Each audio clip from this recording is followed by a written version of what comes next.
perubahan lingkungan dengan tema P5 kami yaitu Plastic Pay. Simak videonya ya. Di sini saya akan menjelaskan tentang masalah lingkungan yang ditemukan. Yang pertama yaitu pemilahan sampah yang masih berantakan. Pemilahan sampah yang masih berantakan berarti bahwa sampah tidak dipisahkan dengan baik menjadi jenis-jenis yang berbeda, seperti sampah organik, sampah non-organik, dan sampah berbahaya. Hal ini dapat menyebabkan kesulitan dalam pengelolaan sampah dan dapat berdampak pada lingkungan. Selanjutnya, aku akan menjelaskan tentang penyebab. Yang pertama itu adalah kurangnya kesadaran masyarakat dalam mengolah sampah. Banyak orang yang belum menyadari dampak negatif sampah yang tidak dikelola dengan baik, seperti pencemaran lingkungan, banjir, dan masalah kesehatan. Ini membuat mereka cenderung membuang sampah sembarangan atau tidak memilahnya. Yang kedua itu adalah kurangnya edukasi tentang pemilahan sampah. Pemilahan sampah di masyarakat ini sering kali tidak tahu ya tentang bagaimana cara memilah sampah yang benar, seperti organik yang mana, anorganik yang mana, dan atau pemanfaatan dari pemilahan tersebut. Akibatnya sampah tercampur dan sulit untuk didaur ulang dan diolah lebih lanjut. Hai semuanya, jadi di sini aku bakal ngejelasin tentang dampak. Yang satu ada menyebabkan penyumbatan saluran air yang dapat mengakibatkan banjir dan kerusakan infrastruktur. Nah, sampah yang tidak dipilah dan dibuang sembarangan dapat menyumbat saluran air, sehingga air tidak dapat mengalir dengan lancar. Hal ini dapat menyebabkan banjir, terutama saat hujan. Banjir dapat merusak infrastruktur seperti jalan, jembatan, dan lain-lain. Nah, yang kedua ada mencemari sumber air dan tanah yang dapat mempengaruhi kesehatan masyarakat dan ekosistem. Sampah yang tidak dipilah dan dibuang sembarangan dapat mencemari sumber air dan tanah.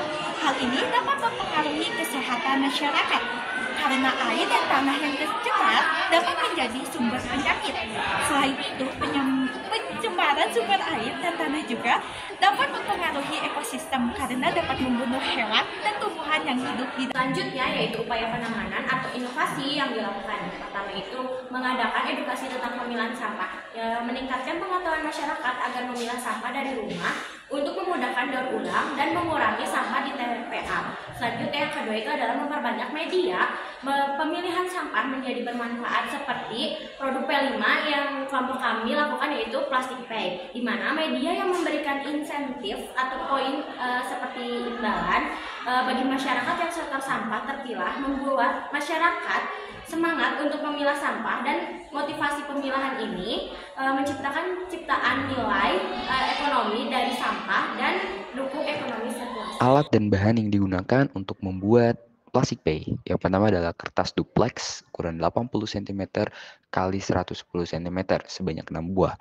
Kemudian isi lem tembak sebanyak 5 buah, lalu lem tembak sebanyak 1 buah, lalu kabel jumper sebanyak 5 buah, lalu Arduino Uno R3 Atmega 328P SMD CH340 compatible board 1 paket, lalu sensor infrared atau IR sebanyak 1 buah, lalu load cell 1 kilo HX711 sebanyak 1 buah, lalu motor servo SG90 mikro sebanyak 1 buah, lalu soldered glass breadboard sebanyak 1 buah, lalu buzzer Arduino Uno sebanyak 1 buah, lalu ada super glue sebanyak 2 buah, dan yang terakhir adalah modul LCD 16x2 inci sebanyak. Cara pembuatan Plastic Pay. Yang pertama, rancang bodi mesin berbahan duplex dengan slot miring untuk memasukkan botol. Kemudian melakukan program pada Arduino untuk dapat menggerakkan dan menyambungkan setiap alat. Lalu pasang sensor infrared dan buzzer untuk mendeteksi botol yang masuk. Kemudian tambahkan load cell plus modul HX711 untuk mengecek berat botol. Lalu gunakan motor servo untuk keluarkan voucher. Dan pasang modul RCD agar pengguna bisa mendapatkan petunjuk penggunaan. Lalu yang terakhir, uji coba dan kalibrasi semua sensor dan motor agar lebih akurat. Cara kerja Plastic Pay. Pengguna memasukkan botol plastik ke dalam lubang mesin sembari dipegang. dengan tujuan agar sensor dapat mendeteksi botol terlebih dahulu sebelum botol dimasukkan ke dalam alat. Kemudian setelah sensor infrared mendeteksi botol, lalu memberikan sinyal ke buzzer, buzzer akan berbunyi dan pengguna diminta melepaskan botol supaya bisa masuk ke dalam timbangan atau load cell. Jika berat botol valid ketika ditimbang oleh load cell, sistem akan mengirimkan sinyal ke motor servo untuk mengeluarkan voucher. Dan nanti pengguna akan mendapatkan voucher sebagai bentuk imbalan dari pembuangan sampah plastik yang mereka buang, yaitu berupa botol plastik. Terima kasih sudah menonton. Semoga ilmunya bermanfaat.